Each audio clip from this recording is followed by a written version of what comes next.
我真係好鍾意返工㗎。當你去考慮做一份工嘅時候，通常第一時間就會考慮人工好唔好、前途福利、份工好唔好做、啲同事好唔好、容唔容易搭車、細周圍多唔多嘢食。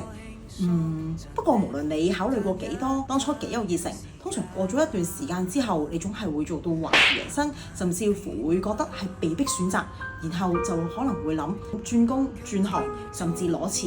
到底份工適唔適合自己呢？唔通我哋份工真係咁冇人生意義？傳道書裡面話，我哋努力工作，享受自己勞碌得嚟嘅成果，其實都係神嘅恩賜。我哋可以用謙卑感恩嘅心去領受。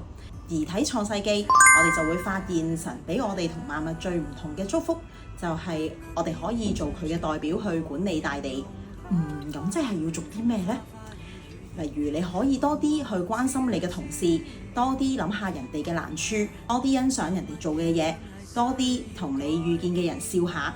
誠實咁做好你份工，發揮上帝俾你嘅恩賜，多啲為你嘅工作環境、同事、上司、下屬，甚至係你嘅客祈禱，慢慢你就會發覺其實你都幾鍾意返工㗎喇。